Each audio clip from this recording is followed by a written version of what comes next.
Bonjour à tous, bienvenue dans ce webinaire.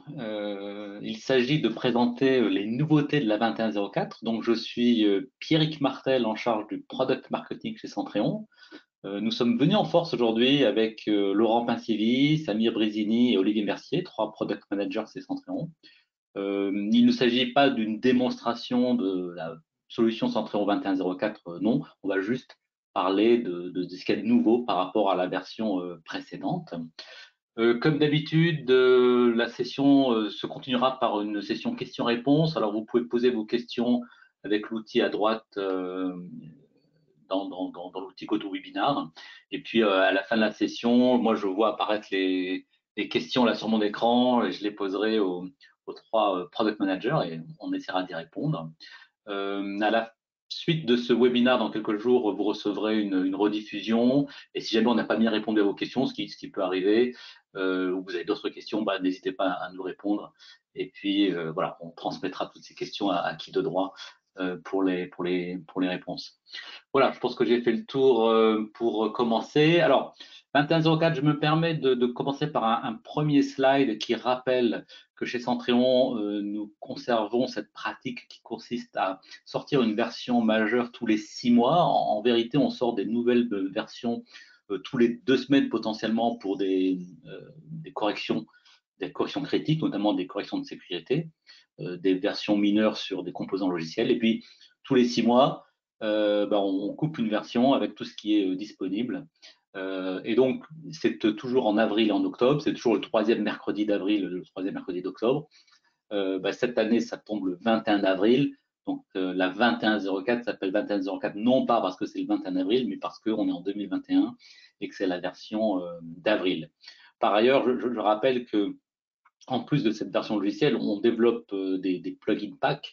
Là, en une année, on a rajouté une centaine de plugin packs qui comportent les templates de configuration et les règles d'autodécouverte dont on va pas mal parler aujourd'hui. Et ça, ils arrivent un petit peu au fur et à mesure et tous les mois, on fait une annonce avec les releases de nouveaux plugin packs. Ce mois-ci, en avril, il n'y en a pas puisqu'on se concentre sur la sortie de la version logicielle, mais on reprendra une release à la fin du mois de mai. Voilà pour les petites règles de base. Alors, ça veut dire aussi qu'à partir d'aujourd'hui, on va continuer à maintenir la 2104 évidemment, la 2010, la 2004. Par contre, la 1910, celle qui date d'octobre 2019, on va cesser d'apporter des fixes, des correctifs, ce qui ne veut pas dire qu'elle n'est plus maintenue si vous êtes client avec un contrat de support. Vous pouvez toujours appeler le support en 1910, on vous répondra. Par contre, s'il y a besoin d'appliquer un patch, là, on vous demandera de mettre à jour en 20.04 au minimum ou en 20.10. Donc voilà, il y a une bonne pratique qui consiste une fois par an à mettre à jour sa plateforme. Et donc, si vous ne l'avez pas encore fait, c'est peut-être le moment de passer en 20.10 par exemple, ou en 20.04 dont on m'a parlé maintenant. Alors, cette 20.04, elle est applicable à la plateforme Centréon, ce qui veut dire à toutes les éditions. Pour rappel, il y a l'édition open source, l'édition IT, l'édition business pour les entreprises, et puis l'édition MSP pour les managed service providers, qui a une tarification particulière. Par contre, toutes les fonctionnalités dont on va parler ne sont pas applicables à toutes les éditions, et donc on essaiera à chaque fois de préciser lorsqu'on parle d'une nouveauté, est-ce qu'elle est applicable à open source, IT, business ou MSP, sachant que tout ça est aussi indiqué dans la documentation en ligne que je vous invite à consulter, bien sûr. Voilà. Je crois que je vais pouvoir passer la main. Non, pas encore. La main 04 se focalise là sur le gars qui utilise, qui exploite Centréon au jour le jour, 365 jours par an, voire en 24/7, par opposition à son manager, aux directions métiers, etc., etc. Et ce que l'on veut faire en 2104, c'est vraiment améliorer l'expérience utilisateur, l'efficacité, la productivité. Ce que l'on veut, c'est qu'on puisse dire avec la 2104 ou avec Centréon, ma vie est rendue plus facile. Je gagne en productivité, c'est plus facile. Mon métier est plus facile avec Centréon et plus facile avec Centréon 2104 et sera encore plus facile avec la prochaine version. C'est là-dessus que l'on essaye de travailler. On a trois choses que l'on va décrire aujourd'hui. Olivier, d'abord, va nous parler de auto-discovery. Ensuite, on va parler du ressource status. pour la gestion des alertes, anomalie détection, qui était en trial jusque-là et ça n'est plus le cas. Et puis, on terminera par quelques considérations sur Linux, enfin, sur la partie Linux de la plateforme, où est-ce que l'on en est. Alors, je vais passer la main à Olivier. Je pense que c'est son premier webinaire en tant que product manager. Donc, pour le bisuter, on l'a mis au téléphone sans PC devant lui et c'est moi qui vais passer les slides. Je vais vérifier qu'il peut nous parler. Donc, bah, Olivier, tu dois pouvoir te débuter. Voilà. Bonjour Oui, Olivier, vous m'entendez? bien sûr. Ok, parfait. Merci Pierrick. Bonjour à toutes et à tous. Euh, donc, avant de vous présenter les nouvelles fonctionnalités, je vais revenir un tout petit peu 6 mois en arrière dans la version 2010 que nous avons sortie donc il y a 6 mois. Dans cette version de Auto Discovery, on introduisait une nouvelle fonctionnalité dans la découverte d'autres qu'on a appelé les mappers en anglais ou les modificateurs en français.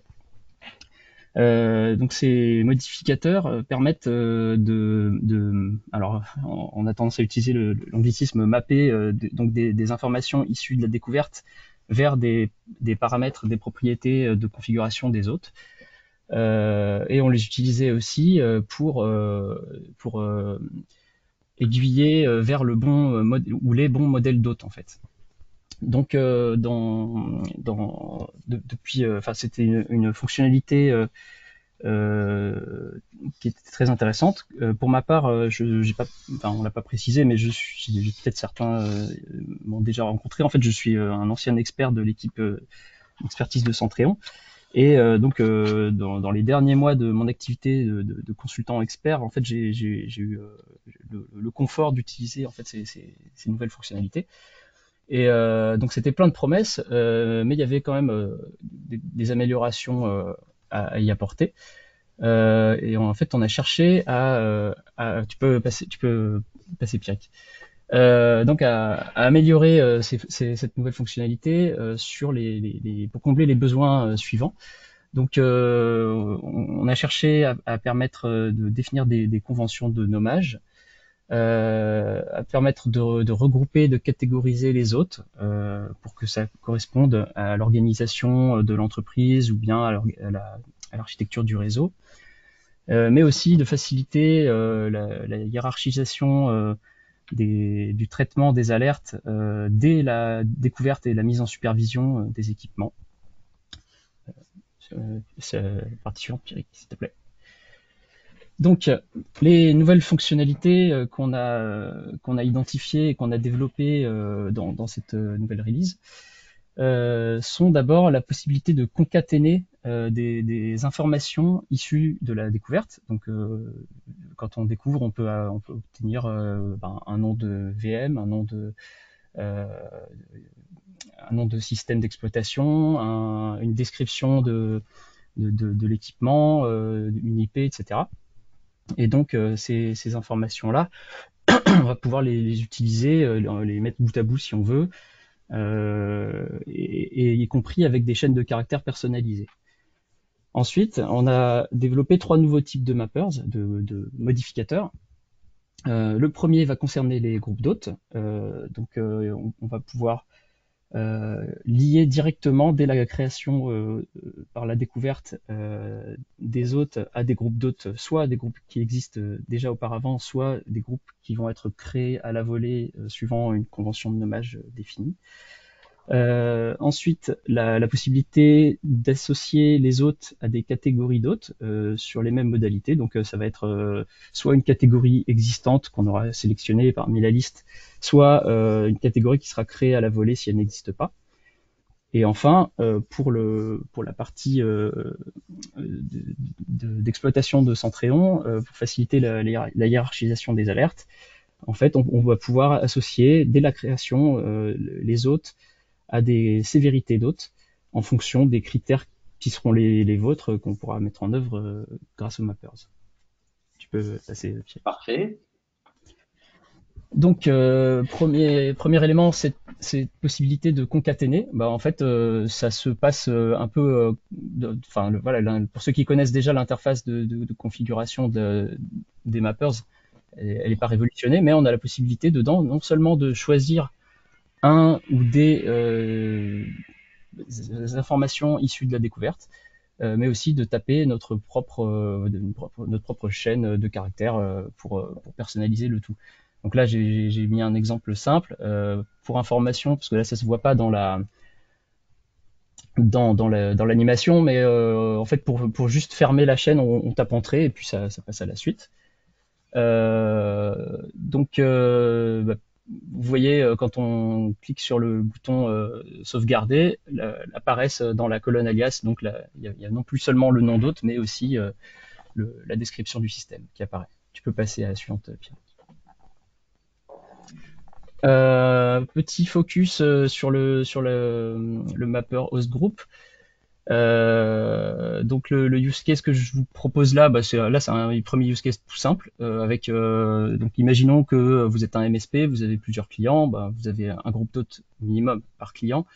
Votre job de découverte va découvrir les machines d'un client donné, vous associez directement tous ces hôtes à ce groupe d'hôtes. Tu peux passer à l'image suivante. Et le deuxième use case, donc là, on utilise le même modificateur groupe d'hôtes, mais cette fois-ci, non pas en mode de sélectionner un groupe déjà existant, mais pour créer un groupe qui n'existerait pas encore. Donc là, l'exemple que je propose, c'est on préfixe par OS en majuscule, suivi d'un tiret, suivi du type d'équipement, du type d'équipement dont il s'agit. Donc moi je sais pas encore, je peux pas prédire toutes les valeurs que pourra prendre ce type, mais je sais que il y aura un host group qui sera créé si jamais le host group n'existe pas encore. Suivant. Voilà, en ce qui concerne les catégories d'hôtes, le principe est le même, sauf que l'utilisation sera probablement légèrement différente. Pourquoi on a les groupes d'hôtes et les catégories d'hôtes c'est principalement, enfin surtout les catégories, c'est surtout pour MBI. S'il y en a qui ont MBI dans l'assistance, ils savent qu'on n'a pas de rapport. Un hôte n'est pas pris en compte dans les rapports s'il n'appartient pas à un groupe et une catégorie. Donc c'est important quand on a cette fonctionnalité de pouvoir les intégrer au plus vite dans les catégories. Donc là, par exemple, en imaginant qu'on ait une convention de nommage qui fasse que les hôtes qui supportent des bases de données et les lettres SQL dans leur nom, à ce moment-là, si on détecte cette chaîne de caractères dans le nom d'hôte, on peut associer directement l'hôte à la catégorie DB server. Image suivante. Merci. Et donc le deuxième use case, là il est beaucoup plus simple, c'est en fonction du type d'équipement qui est remonté par la découverte, eh bien on va créer, si elle n'existe pas déjà, une catégorie correspondante. Voilà. Okay. Bon. Et enfin pour la sévérité, alors là pour ce use case, je me suis inspiré d'une convention de nommage que j'ai rencontrée dans ma vie de consultant chez un de nos clients. En fait, leur convention, c'était que tous les autres qui étaient redondés avaient un nom qui se terminait par -01, -02, etc. Tandis que les autres qui étaient tout seuls à assumer, à fournir leur service, eux se terminaient par 00, ou c'était aussi appliqué pour les VIP d'ailleurs. Et donc en fait, on comprend immédiatement que un hôte qui dont le nom se termine en 01 ou 02 va être moins critique qu'un hôte dont le nom se termine en 00. Et en fait, on peut faire que la découverte prenne en compte cette spécificité et que l'association des hôtes à des sévérités reflète cette criticité. Pardon, Pierrick, tu peux afficher la deuxième image. Donc voilà, donc si l'autre se termine par 00, c'est P1, et si l'autre se termine pas par 00, enfin qu'on tient pas 00, c'est P2. Astucieux. Voilà. Ok, donc merci pour toute. Donc on n'a pas fait une démo en live là, c'est parce que justement Olivier n'est pas devant son PC, donc on a dû faire la partie coupée d'écran. Mais ce qui tombe bien, c'est qu'en fait tout ça c'est décrit dans la documentation en ligne, qui est très claire. Hein. Donc j'ai mis le lien tout à l'heure, monitoring, discovery, host discovery, et là tout ça est très bien expliqué. Ce qu'on peut rajouter là-dessus, alors il y a déjà des questions posées, deux trois questions intéressantes là sur le sujet que je garde pour la fin. parce que voilà, c'est plus facile pour moi. Mais on y répondra à ces différentes questions-là. Ce que l'on peut dire, c'est que pour ça, Autodiscovery, le moteur d'autodécouverte, n'est pas dans la partie open source, c'est dans la partie commerciale, donc toute version commerciale, y compris IT100, qui est la version commerciale IT édition limitée à 100 hosts, laquelle est gratuite. Et on peut donc tester, on peut tester tout ça si on veut sur une petite plateforme IT100 gratuitement. Ce que l'on peut dire aussi, c'est que toutes les règles de toutes les règles de découverte sont portées par les plugin packs.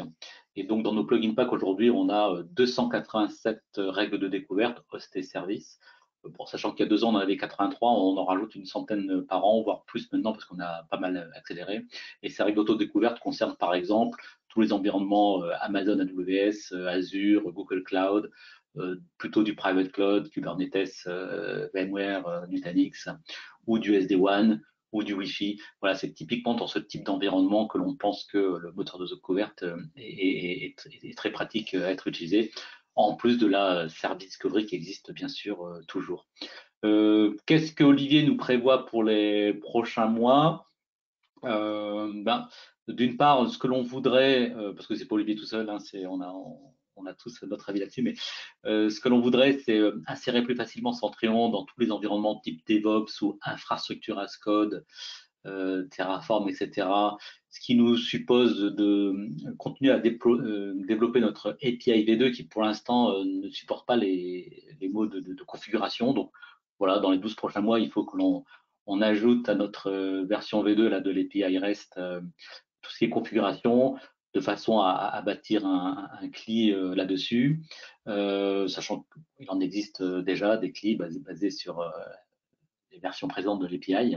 Et puis, ce que l'on aimerait, c'est que on va voir là dans les slides, dans la suite, qu'on est vraiment en train de travailler sur la user experience, les IHM de Centrion. On a fait ça sur ressources status et ce qu'on aimerait bien faire, c'est appliquer tous ces concepts, mais cette fois-ci sur les pages de configuration des hosts, etc. Je ne sais pas si tu veux rajouter un mot là-dessus, Olivier. Non, c'est un peu trop tôt.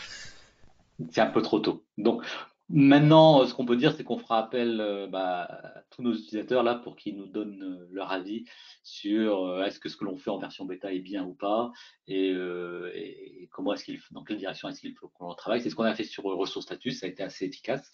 Ce qui me fait la transition vers la suite. Est-ce que nous avons en ligne Sam? Je suis là. Bonjour à tous, bonjour à toutes. D'accord.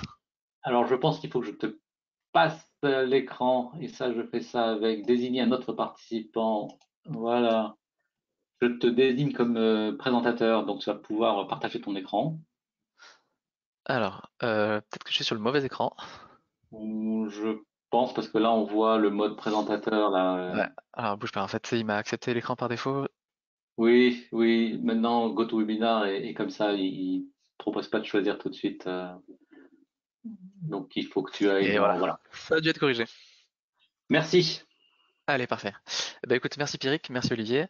Du coup, on continue sur la lancée qu'a décrite Pierrick au début. L'idée, c'était vraiment de focaliser sur les exploitants de la solution pure et dure, ceux qui passent la journée dessus à manager les infrastructures.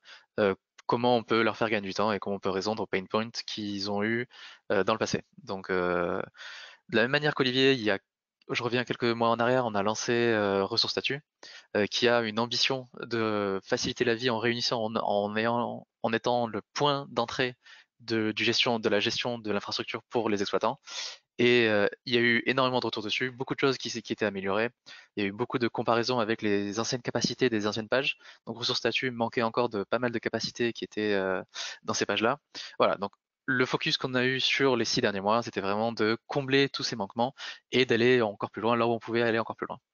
Donc aujourd'hui, le focus qui est arrivé, c'est grâce à la participation déjà de nos clients, évidemment, il y a eu beaucoup de retours. Il y a eu également beaucoup de discussions pour ceux qui sont sur le Slack communautaire sur Ressources Statut. Donc pareil, c'est quelque chose qu'on suit de très près. Et à chaque fois, on prend les bonnes idées, on prend les pain points. Et avec ça, on est arrivé avec 2-3 informations cruciales.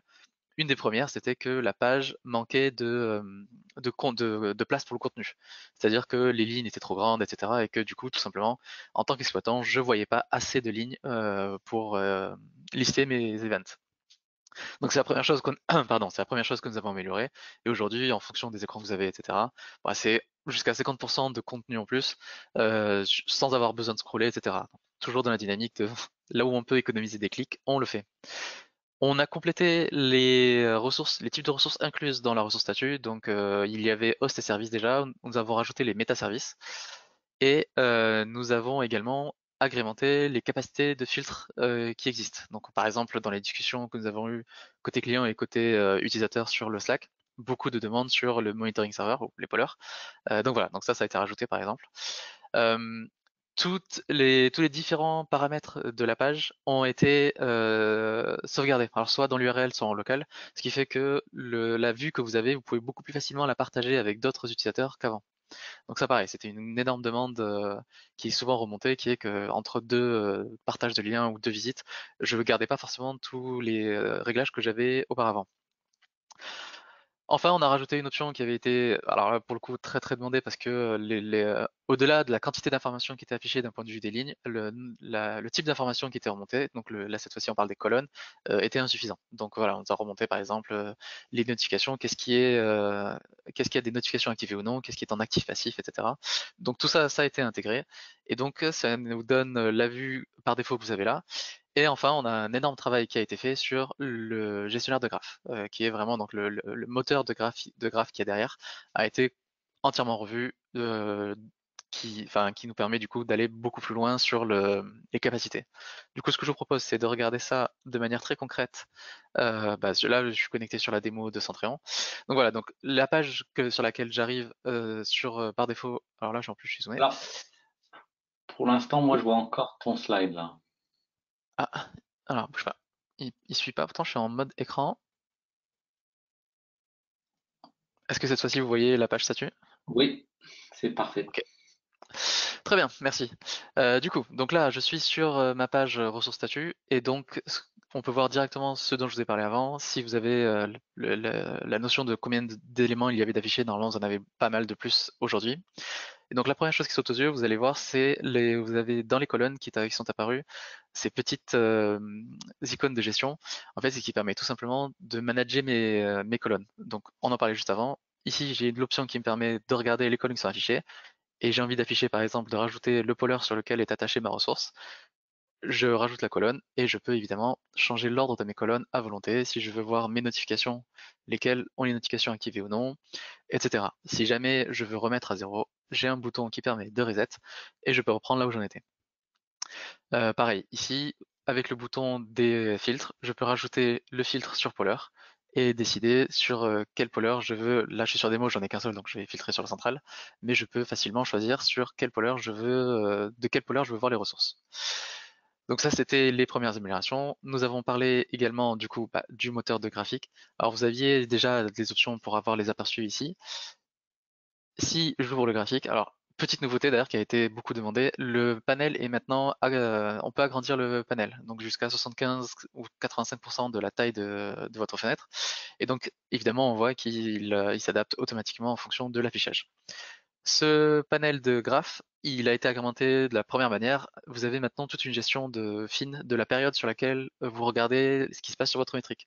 Donc on a un sélecteur rapide qui me permet de regarder sur les 7 derniers jours, le dernier jour ou les 31 derniers jours. De la même manière, nous avons ici un sélecteur qui me permet de choisir précisément une date de début ainsi qu'une date de fin. Et le contenu s'adapte en direct automatiquement. Et ce qu'on peut remarquer, c'est que si je change par exemple ma date de début ici, du coup ça ne correspond plus au date time picker qui est sélectionné. Les valeurs par défaut ici sont désélectionnées parce que je suis sur une valeur custom. Donc là je suis sur une valeur complètement personnalisée, le graphique s'adapte et tous les éléments d'indication de ma période se mettent à jour. Autre nouveauté, vous avez pu le remarquer, c'est l'affichage des valeurs. Quand je survole ma courbe, on a eu beaucoup de retours sur le côté condensé des informations. Et donc on a essayé d'aérer sans perdre de visibilité. Et donc on a gardé le même niveau d'information, donc les valeurs et le nom des métriques, etc. Et en plus on a rajouté tout en faisant en sorte que ce soit encore plus lisible. Donc ce que vous remarquerez, c'est que quand je survole pas le graphe, j'ai accès à mes valeurs min, max et moyenne, average. Et dès que je survole le graphe, cette fois-ci, ça se transforme par la valeur actuelle de ma métrique Et en dessous du graphe, je me retrouve avec, juste ici, la valeur exacte temporelle, donc dans quel point je suis. Et avec ça, je peux du coup consulter toutes mes métriques. Alors, je vais prendre un exemple où on a accès à plusieurs métriques, comme ça on peut voir comment ça évolue. Voilà, et là j'ai toutes mes métriques qui évoluent en fonction, voilà. Mauvais exemple parce que j'ai pris une métrique qui était stable, je vais en prendre un où nous avons des métriques qui évoluent, voilà, ça devrait le faire. Voilà, donc là ce qu'on peut voir c'est que j'ai mes deux métriques qui évoluent en parallèle et c'est beaucoup plus clair. Autre option qu'on a remarqué, donc quand vous êtes en train d'explorer ce qui s'est passé sur un événement et vous avez besoin de voir en détail ce qui s'est passé avant ou après, je peux par exemple dire tiens j'ai envie de voir ce qui s'est passé dans la dernière journée, mais des fois j'ai besoin de naviguer très facilement sur autour de cette journée qu'est-ce qui s'est passé. Et donc en fait nous avons rajouté au survol sur le côté gauche et droit, vous voyez que j'ai des options pour faire une translation, bah, en fait c'est d'une demi-période où je suis. Donc là vu que j'affiche une journée, si j'appuie sur gauche et droite, ça va m'afficher, ça va me faire reculer dans le temps ou avancer dans le temps de une demi-journée, tout simplement. De la même manière, je peux tout simplement aussi zoomer sur une période. Si ce que j'essaye, c'est pas de me déplacer dans le temps, mais d'avancer dans le temps, de zoomer dans le temps, de zoomer sur une période bien précise. Voilà, dans les grandes lignes, c'est les grandes nouveautés. Normalement, vous avez déjà vu, on a déplacé la petite icône qui permettait d'afficher les événements ici. Alors là, j'en ai pas sous les yeux, mais on l'a juste. Samir, juste, Oui, bon, je regarde les questions là. Quelqu'un nous dit il va falloir parler moins vite parce qu'on ne peut pas suivre. C'est super enthousiaste sur ton IHM là, et c'est super, mais voilà, prends ton temps. pas de souci. Alors ça sera un truc récurrent. Il n'y a pas de souci, on va ralentir le rythme, on a le temps. Et de toute façon, voilà, donc on arrive au bout des principales modifications. Et de toute façon, s'il y a des questions, on pourra toujours revenir dessus tout à l'heure. Et donc, si on revient sur les nouveautés de cette version, tout ce que vous avez là, évidemment, c'est inclus dans le cœur du produit. Et donc, c'est disponible pour toutes les éditions, donc l'open source et les éditions commerciales. Euh, dans la même veine que ce qui est fait aujourd'hui, donc on a dit on a rajouté des types de ressources, les métaservices. Nous avons les business activities, donc les BA pour ceux qui ont le module qui va bien, le module BAM, qui vont être ajoutés également dans les versions futures mineures de la version. Donc voilà, on espère les intégrer dans une mineure en fonction de la quantité de travail qu'il y a à faire, mais c'est l'objectif aujourd'hui. Autre objectif sur lequel nous avons eu également beaucoup de retours, c'est faire attention à ce que les performances de cette page qui fait beaucoup de choses à la fois aujourd'hui ne soient pas dégradées quand on passe sur des très grosses infras et que j'affiche beaucoup de ressources avec ou des graphes avec beaucoup de métriques dedans, etc. Donc il y a eu un gros travail de performance. On va continuer le travail de focus de performance là dans les mois, semaines qui viennent. Ensuite, qu'est-ce qu'on a dans les cartons concernant tout ce qui est visualisation de la donnée dans Centréon? Bah, tout simplement, on a un énorme chantier en interne qu'on appelle Modern Dashboarding, dont l'objectif est vraiment d'avoir une seule expérience. Aujourd'hui, vous avez ce qu'on appelle, nous, en interne, les pages legacy. Je mentionnais tout à l'heure les pages de service et d'host qui ont été remplacées par ressources statut. Donc, tout ce chantier de migration de cette ancienne expérience vers une nouvelle expérience, en fait, il touche tout le produit au global. Donc l'idée, c'est d'avoir vraiment un outil avec un moteur de dashboarding très pertinent et puissant qui me permet de créer avec des widgets beaucoup plus avancés. Donc ça sera une refonte entière des custom views, etc. Donc ça, c'est le travail majeur sur lequel on va travailler sur la prochaine année. Et en parallèle, nous avons également travaillé sur le nouveau serveur map. Donc en fait, en interne, on a un nouveau serveur map. Donc pour ceux qui ont le module, c'est ce qui permet d'afficher graphiquement, visuellement une cartographie de vos infrastructures ou des géocartographies de votre infra. Et donc ce module a été complètement refondu. Voilà, il nous a servi pendant très longtemps et aujourd'hui il est temps de le retirer et de le réformer. Donc nous avons en interne une version qui tourne. Et donc notre ambition, c'est qu'elle soit finalisée pour l'accès au public pour la prochaine version, la 21.10. Donc voilà, pour tout ce qui concerne ressources statut. Et donc, de l'autre côté, nous avons des nouveautés côté anomalie détection. Alors, pour rappel, l'anomalie détection, ça a été lancé il y a un an. On a travaillé avec pas mal d'entre vous, donc aussi bien côté client que côté utilisateur open source. Vous avez participé au trial qu'on a fait depuis un an, à la bêta. Et donc, le but d'anomalie détection, si jamais vous avez besoin d'une dose de rafraîchissement, nous avons fait, Pierrick et moi, il y a quelques mois, un premier webinaire là-dessus. On vous invite à aller le voir. Il y a pas mal de choses qui remettent les choses en contexte. Pour rappel, très rapidement, ça vous permet de détecter automatiquement, en fonction de ce qui s'est passé pour votre métrique, dans votre historique, ce qu'il est censé se passer dans le futur. Et donc c'est ainsi qu'on peut prédire des seuils flottants, donc, et dire voilà, à tel moment, demain, la métrique, si tout va bien, elle devrait être à 50% ou autre. Donc, ce que nous avons pu faire pendant le programme, pendant cette année, c'est travailler avec les utilisateurs sur la pertinence de l'anomalie détection. Dans quel cas est-ce que je peux l'utiliser? Dans quel cas est-ce que elle va bien marcher et la valeur ajoutée qu'elle va me donner, etc. De notre côté, on a travaillé énormément sur tout le sous-jacent, donc les modèles qui sont générés pour faire cette prédiction. Donc tout notre travail de data science a été fine-tuné énormément, il y a énormément de travail là-dessus. Nous avons également travaillé sur la robustesse des modèles, qui soient capables de détecter dans beaucoup de cas différents et qui soient moins susceptibles à des cas spécifiques. Et enfin, nous avons travaillé à l'intégration de ça dans le produit au travers notamment de la plateforme cloud qui, elle, opère le service. Et donc, c'est le gros travail de déploiement, ça a été de notre côté d'avoir la plateforme qui tourne de manière fiable et qui délivre en permanence un service robuste. Donc la nouveauté aujourd'hui, si vous avez pu voir les newsletters, etc., c'est que l'anomalie détection est à disposition de tous les nouveaux clients. Donc tous les acquéreurs d'une 2104 en business edition peuvent avoir accès dès maintenant à l'anomalie détection. Donc comme je disais, on regarde ce qui s'est passé et on prédit ce qui est censé arriver si tout va bien. L'idée, c'est vraiment de faire gagner du temps aux opérateurs, comme on a dit depuis le début. Là où avant, j'étais obligé de détecter moi-même mes seuils, de dire cette métrique, elle est là, cette métrique, elle est là. Là, cette fois-ci, l'anomalie détection va le faire à ma place. Et en plus d'automatiser le travail, je vais gagner aussi des nouvelles capacités, parce que maintenant, je peux avoir un seuil différent pour les activités de nuit, par exemple, versus...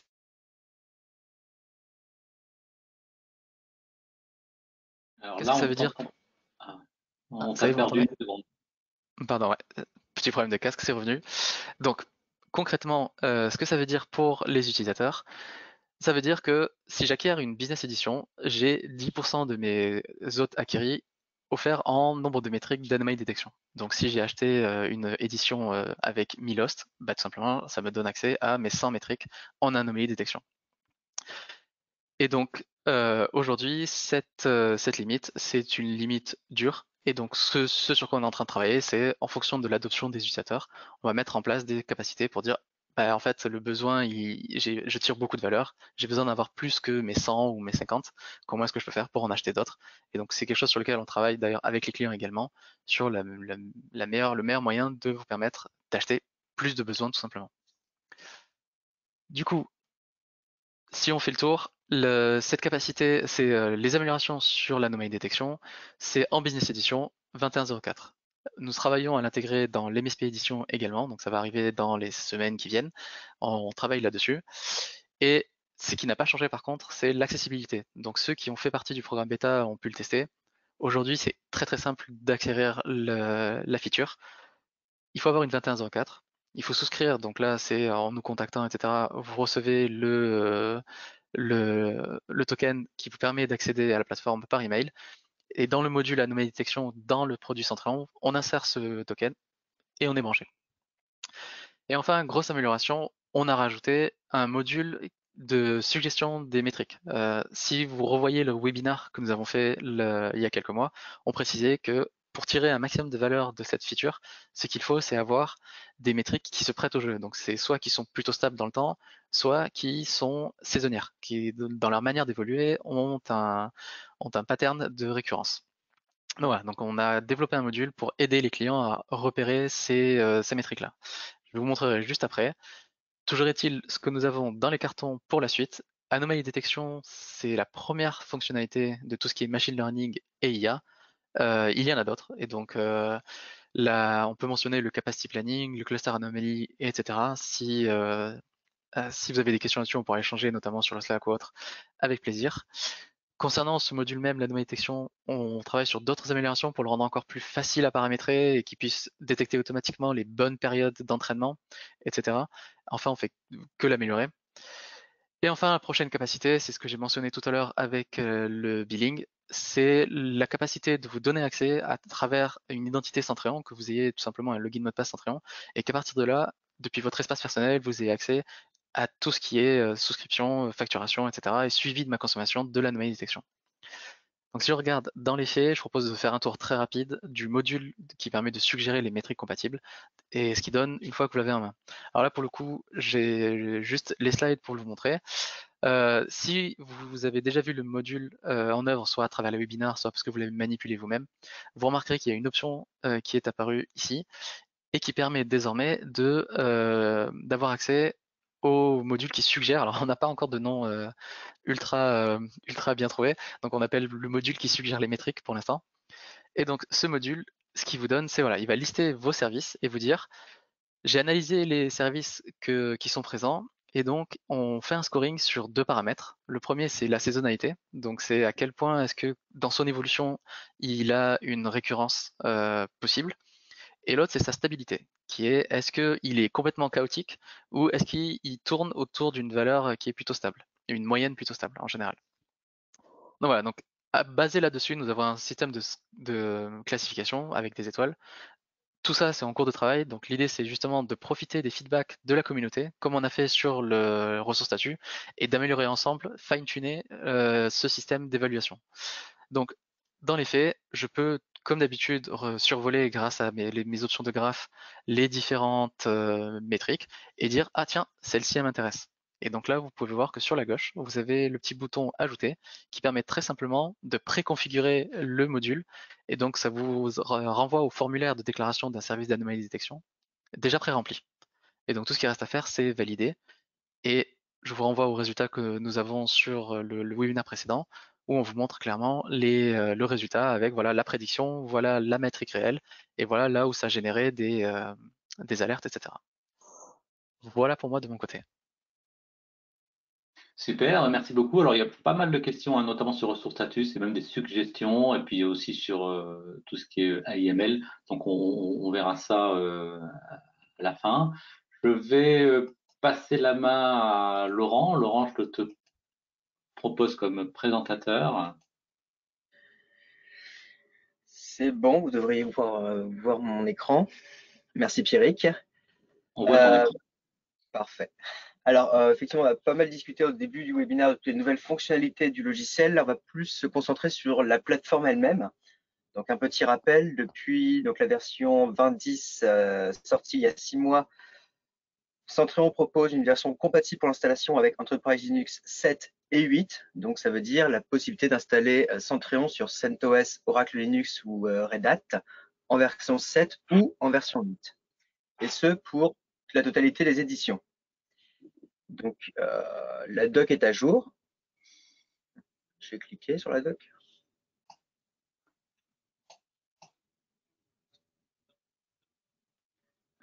Ah, non. Non, je perds du l'esprit. Ah, ça y est, voilà. Et donc, effectivement, sur la documentation, on vous explique, suivant votre installation, si vous êtes sur CentOS 7, vous exécutez un type de commande. Si vous êtes sur Red Hat 8, un autre type de commande, et ce, ainsi de suite. C'est-à-dire que il y aura des commandes spéciales suivant l'environnement où vous êtes, mais toute la documentation a été mise à jour pour vous permettre d'installer Centreon, soit sur une version 8 ou une version 7 de Enterprise Linux. Pour rappel aussi, hein, la version open source est installable sur n'importe quelle édition Linux, donc vous pouvez l'installer sur Debian, SUSE, mais là, ça ne concerne uniquement la version open source. Si vous voulez une édition IT, Business ou MSP, il faudra obligatoirement une version packagée, donc Enterprise Linux 7 ou 8. Je t'arrête là, j'ai des commentaires qui me disent que soit on voit rien, soit on est en attente de l'affichage d'écran de Samir. Nous sommes toujours en attente de l'affichage de l'écran de Samir, donc j'ai l'impression que c'est un petit problème de. Moi, je vois ton écran. Alors, Ah, moi, je le vois pas. ah, d'accord. Donc, donc on a un petit problème. Je... Alors, est-ce que là c'est mieux? Olivier, tu peux nous dire si c'est mieux là ou Toujours pas. toujours C'est pas? c'est toujours affiché en attente de l'affichage de l'écran de Samir Brizini. D'accord. Donc, est-ce qu'on peut. Peut-être que c'est à. Si Sam est là, peut-être que c'est à Sam de passer. Non, non, j'ai perdu le contrôle, donc c'est bien chez Laurent. Alors, tout à l'heure, quand j'ai eu le problème de transition, c'était le côté nettoyer. Dans les options par défaut de webinar, il te dit partager en mode nettoyer, et en fait, il fiche sur une seule fenêtre. Donc, je te propose de couper ton partage, Laurent, et de le relancer, cette fois-ci de choisir un moniteur plutôt qu'un moniteur nettoyé. Ah, C'est alors, dingue, attends. c'est dingue, c'est que ça marche. En fait, ça marche chez plein de gens en fait. Il y a beaucoup, Euh, beaucoup de monde qui me disent qu'ils voient bien l'écran de Laurent comme moi. Moi, je le vois, par exemple. Toi, tu le bon, vois. j'ai relancé le partage. Bon. Bah alors, il y a peut-être un petit bug chez nos amis de GoToWebinar parce qu'on est nombreux. Merci pour tous nous dire qu'on voit. Ah, je vois. Eric Ocard me dit je vois de nouveau. Allez, c'est De parti, on continue. toute façon, tout ce que je vais montrer là, c'est basé sur la documentation. Donc, tout ce que je vais raconter va se trouver dans la documentation. Donc, au pire, si vous ne voyez pas les images, c'est pas grave, la documentation est à jour. Donc, on a également mis à jour certaines dépendances du socle logiciel, notamment PHP pour passer de la version 7.2 à la version 7.3, puisque la version 7.2 n'est plus supportée, et pour passer à une version de MariaDB plus récente, donc de la 10.3, on va passer à la 10.5. Donc, pareil, dans la procédure de mise à jour d'une version N-1 à la dernière version, on vous explique comment passer de PHP 7.2 à PHP 7.3. Alors pour Oracle, Red Hat et CentOS 8, il y a des commandes spéciales. Pour ceux qui sont sous CentOS 7, ça va se faire tout seul. Quand vous allez mettre à jour Centréon, ça va mettre à jour PHP de manière automatique. Et pour la base de données, il y a un sous-chapitre qui vous explique comment faire le passage de la version actuelle de votre LGBD à la toute dernière version. Donc, toutes les documentations de mise à jour, d'upgrade, vous indiqueront toutes les étapes à faire pour arriver dans la toute dernière version, la 1.04, depuis la version dans laquelle vous êtes. On va passer à la suite. Donc, toujours, ça fait plusieurs mois, plusieurs années même que l'on continue à travailler sur la sécurité pour améliorer la sécurité logicielle. Si vous avez regardé les dernières release notes des versions Centréon, vous êtes aperçu que on continue à corriger des failles de sécurité grâce à des partenaires et des personnes de la communauté qui font des tests de pénétration et nous remontent les rapports pour que nous puissions corriger au plus vite. Donc, comme d'habitude, gardez toujours votre plateforme à jour, même si vous êtes en 20.10, soyez dans la dernière 20.10. Si vous êtes en 20.04, soyez dans la dernière 20.04, puisque toutes ces versions contiennent des correctifs de sécurité. On a également amélioré la documentation pour faire en sorte qu'à la fin de chaque chapitre installation, on vous propose un lien pour arriver au chapitre sécuriser votre plateforme. On a même remonté le chapitre sécurité dans l'index sur la gauche, sur la documentation, et on a ajouté un chapitre permettant d'activer le pare-feu et de vous donner des exemples de règles pour activer le pare-feu sur un central, activer le pare-feu sur un collecteur. Et on a également ajouté un chapitre sur la documentation pour ajouter Fail to Ban. Fail to Ban, c'est un logiciel qui va détecter que des personnes vont essayer de s'authentifier sur Centrion et vont être en échec. Et au bout de X échecs, Fail to Ban va dire au firewall de bloquer l'IP pendant X temps. Donc, c'est pour éviter le brute force, les attaques par brute force. Voilà, on va pouvoir détecter qu'une personne essaie de s'authentifier, essaie différents mots de passe, et on va pouvoir le bannir temporairement pour 1 heure, 2 heures. Après, c'est à vous de configurer. Donc, tout ça, c'est expliqué dans la documentation, donc dans le chapitre sécurité qui maintenant se trouve en dessous le chapitre installation. On a activé les règles du firewall, donc avec des exemples de règles, et activer Fail to Ban.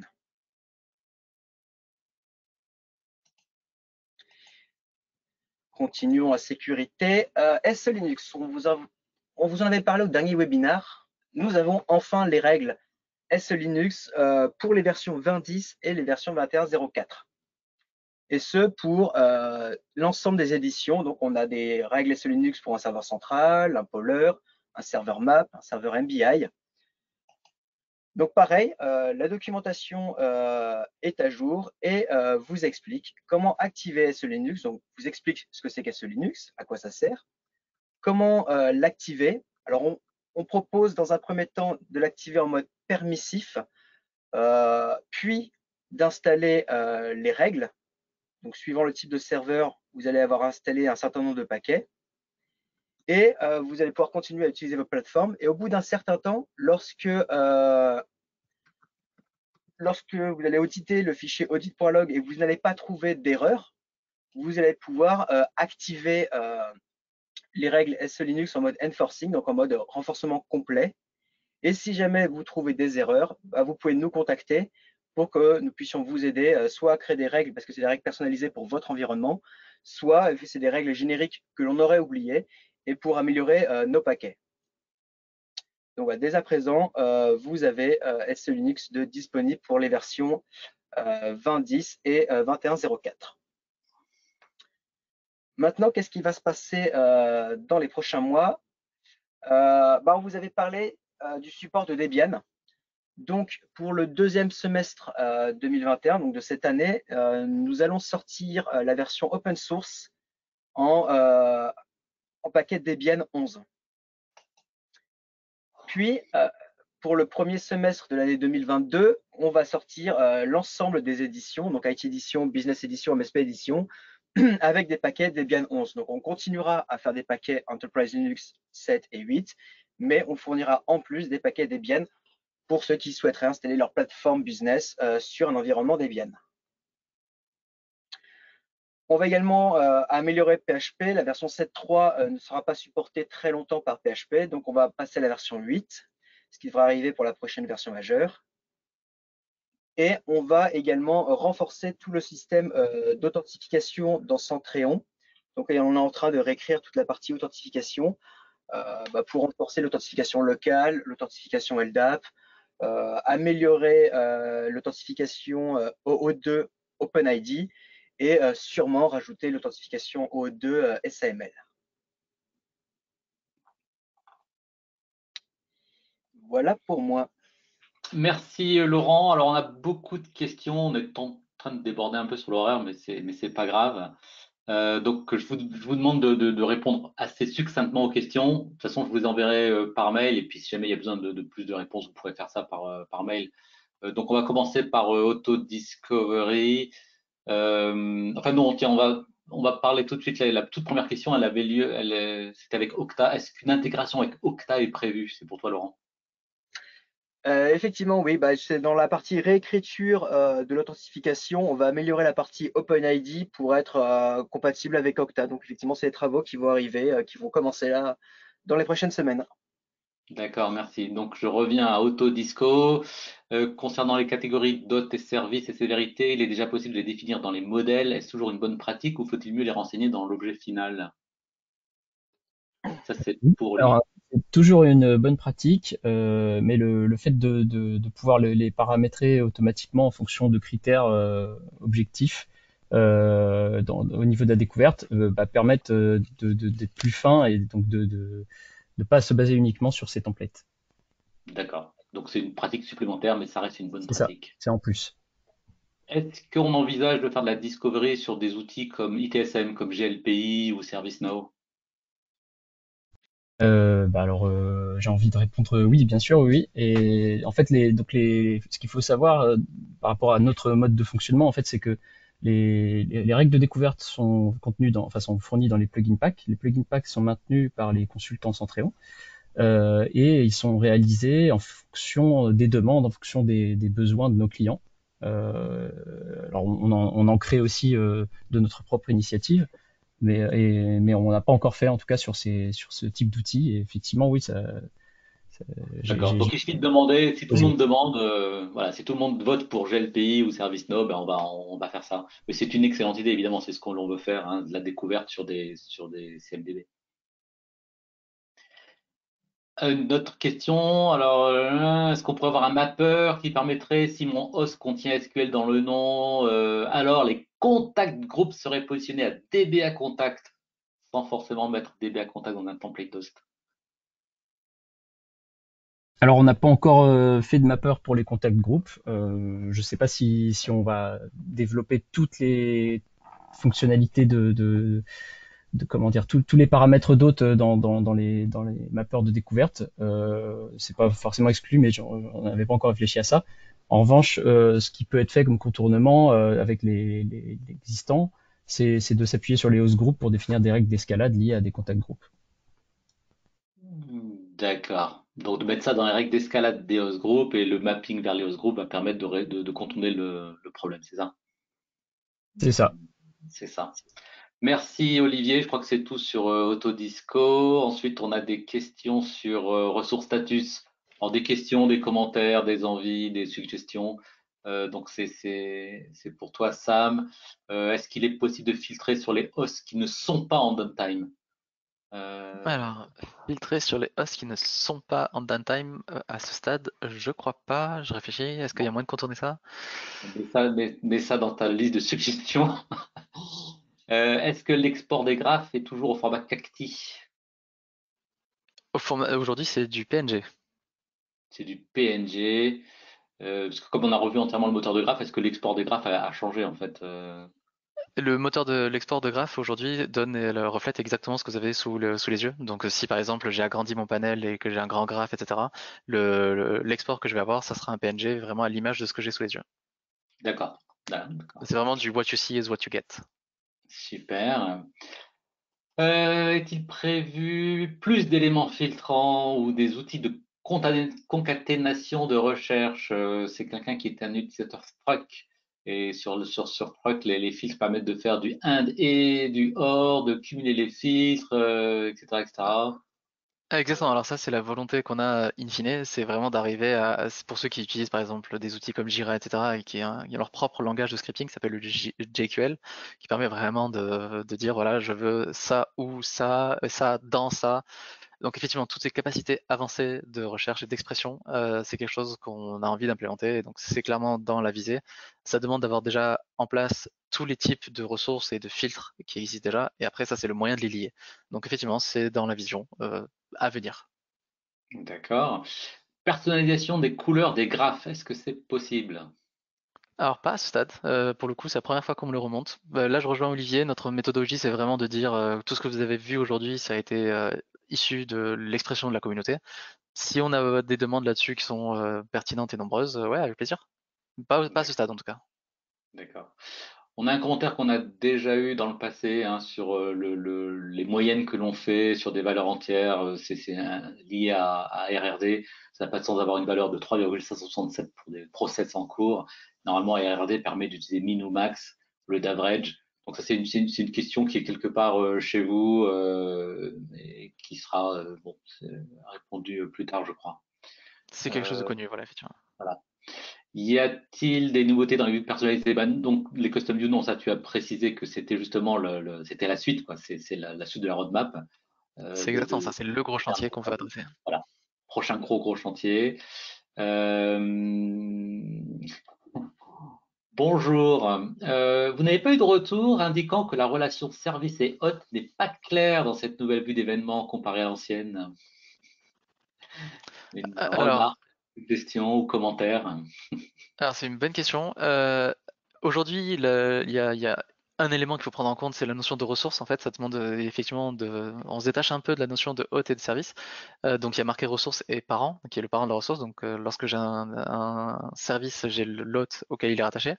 Après, si par exemple j'ouvre dans le panneau de détail sur un host, j'ai accès à tous ces services qui sont inclus dedans. Donc la relation parent-hôte, normalement, elle est vraiment bien host-service, elle est vraiment plutôt bien maintenue et représentée. Donc par contre, s'il y a des doutes sur et comment, des suggestions sur comment on peut mieux la mettre en avant, ça sera avec plaisir qu'on est là pour les entendre. D'accord.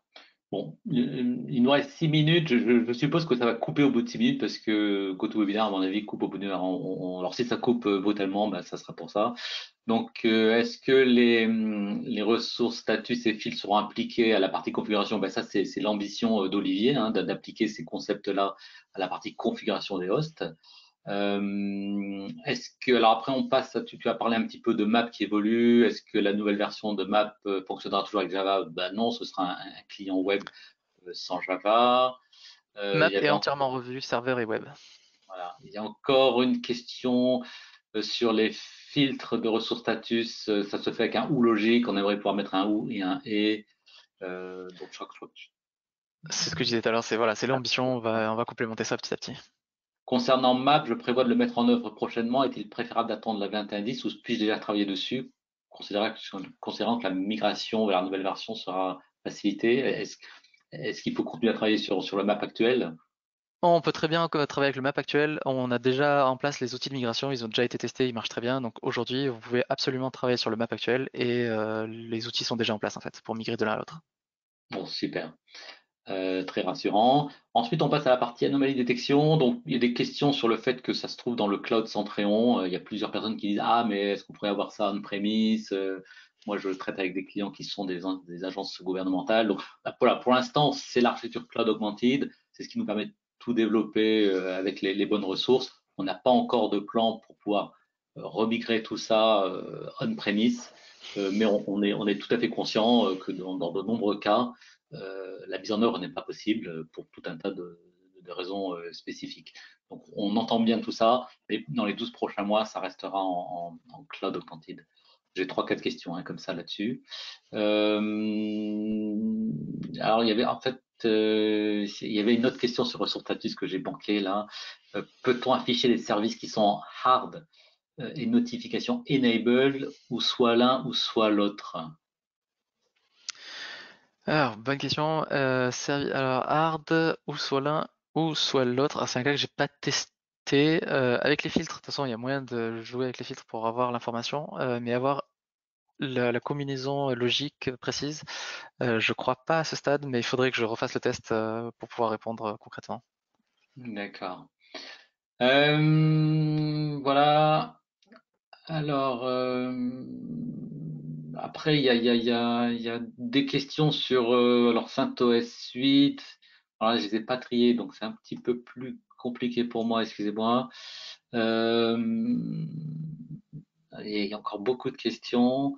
Il y a une question sur Ubuntu. Est-ce qu'on a prévu Ubuntu? Donc, il y a plein de gens qui disent ah super pour Debian ou ah enfin. Il y a un peu les deux types de commentaires. Laurent, si tu es là, Ubuntu. Oui, bah effectivement, on va développer pour Debian. Donc normalement, la prochaine version d'Ubuntu devrait être compatible avec la Debian 11. Donc les paquets devraient être compatibles Ubuntu et Debian. Et pour D'accord. la question de CentOS 8, c'est possible d'installer sur CentOS 8, mais on ne recommande pas à cause de la stratégie récente de Red Hat. En fait, la question, il y a une autre question qui est est-ce qu'on va continuer à maintenir nos versions sur CentOS 7 jusqu'à la end of life de CentOS 7? Je crois que c'est fin 2024. C'est ce qui est prévu actuellement. D'accord. Donc pour Effectivement. l'instant, c'est notre visibilité, c'est ça. Pour l'instant, on continue à livrer la prochaine version 21.10 en octobre. Elle sera toujours livrée sur CentOS 7. Alors de là à s'engager jusqu'à la fin 2024, bon, faudra voir qu'est-ce qui se passe d'ici là, mais c'est ce qu'on a prévu, oui. Il nous reste 2 minutes. Alors j'ai 30 questions sous les yeux. Est-ce que la vidéo sera en ligne? Je crois qu'elle vous sera envoyée par mail, la vidéo du webinar. Euh, je regarde. Euh,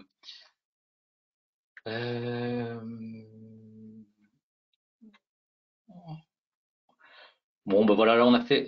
Je pense qu'on a manqué quelques questions, mais je reprendrai. Je vais downloader toutes les questions ensuite, et puis s'il y en a qui sont vraiment importantes, je les distribuerai au product manager pour qu'il puisse y répondre euh, directement. Je vois qu'il y a des questions sur LTS, il y a des questions sur deux, trois choses. Bon, là, le webinaire va couper. Donc, merci à tous en tout cas pour votre participation. Et puis, on vous souhaite une bonne expérience avec la 2004, la 2104 et continuez à nous faire part de vos suggestions d'amélioration. Nous sommes à l'écoute pour préparer la prochaine, la 2110, qui sortira donc le troisième mercredi du mois d'octobre 2021. Merci à tous.